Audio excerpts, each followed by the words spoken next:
Soy estudiante de la UNED, cursante del cuarto año de Derecho del subproyecto Derecho Procesal Penal, bajo la dirección de la doctora Xiomara Ocanto. En esta oportunidad vamos a estar disertando acerca de la congruencia entre los principios en el derecho penal. Ahí tomaremos en cuenta el artículo 257 del artículo constitucional, el cual nos dice claramente que es para la inmediación, efectividad y simplicidad del proceso. En este sentido debemos enfatizar que existen etapas para el procedimiento del juicio oral. Antes de ellos, del hecho delictivo, se inicia con la fase de investigación, en la cual es llamado al Ministerio Público, quien es el responsable de la acción penal, para conformar los elementos de convicción necesarios para darle proceso a la investigación. Una vez esta fase, sucede la siguiente fase, que es la fase intermedia, donde el juez de control va a sopesar con la sapiencia que debe tener el juez como director del debate estos elementos de convicción que se están generando para una acusación formal. La tercera fase, que es la que no precisamos en este momento, es la fase de juicio oral. Esta fase tiene donde preside el debate y donde van a estar en congruencia básicamente cada uno de los principios del derecho a la defensa y el debido proceso. Iniciamos entonces con el principio de oralidad, tipificado en el Código Orgánico Procesal Penal, en su artículo 14. Allí los vamos a encontrar desde el artículo 14 y siguiente, cada uno de estos principios que hacen congruencia para respetar el debido proceso y la participación de las partes en el debate. Cuando hablamos entonces de la oralidad, es un fenómeno nuevo producto de la Constitución del 99, donde las partes, el juez, van a engranar y a escucharse entre sí para dilucidar las pruebas, los medios de pruebas, y de forma activa el juez pueda tener un razonamiento lógico de lo que allí se va a debatir. Y ahí la congruencia de los principios. El principio de oralidad es fundamental y rige el resto de los principios. El siguiente principio en el cual debemos de sustentar esta congruencia es el principio de publicidad. ¿Por qué? En principio, en primer lugar, porque va a estar presente cualquier persona que quiera hacer parte en este juicio.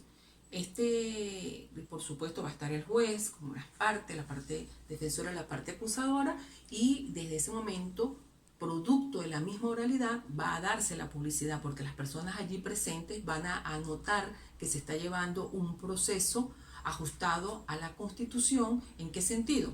Ajustado a la libertad de expresión, ajustado a lo que allí se está diciendo, que es la veracidad, porque se están poniendo en práctica y se están debatiendo en función de las pruebas que ha suministrado las fases anteriores. Y se va dando entonces esta congruencia. El tercer principio es el principio de concentración. Este principio de concentración es básicamente, como su nombre lo indica, tiene que estar supeditado a los dos anteriores, y radica su importancia en que debería de ejecutarse en una audiencia única para llegar hasta la sentencia. Pero debido a lo que tipifica el artículo 353 del propio código, existen unas excepciones en las cuales se puede suspender la audiencia, bien sea para verificar, el juez necesite hacer alguna experticia, solicitar alguna prueba extra, y pudiese suspenderse la audiencia por 10 días hábiles consecutivos. Así lo dictamina la norma. ¿Y por qué es concentración? Justamente porque la idea, el espíritu del legislador era concentrar la audiencia en una sola, pero pueden surgir elementos que el mismo código tipifica, que pudiera entonces suspenderse para audiencias sucesivas. ¿Qué es la consecuencia allí, la importancia de este principio? Que podría surgir el olvido el olvido de llevar el hilo del mismo juicio, dejando más de 10 días o más tiempo. El otro principio del cual debemos hablar es el principio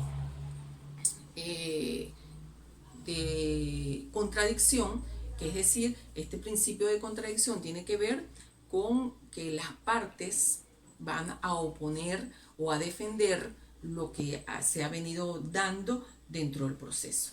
Es decir, existe un equilibrio entre las partes y el juez debe ser ese director del debate, debe mantener ese equilibrio y solamente juzgar y ejecutar el fallo en función de los elementos que allí se están debatiendo y no de otros elementos.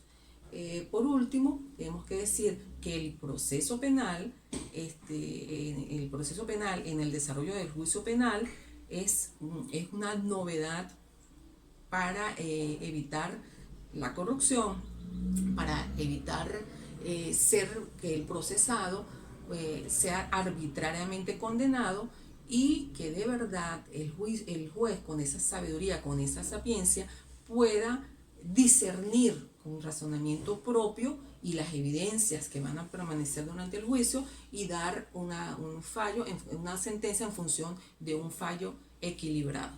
Muchas gracias.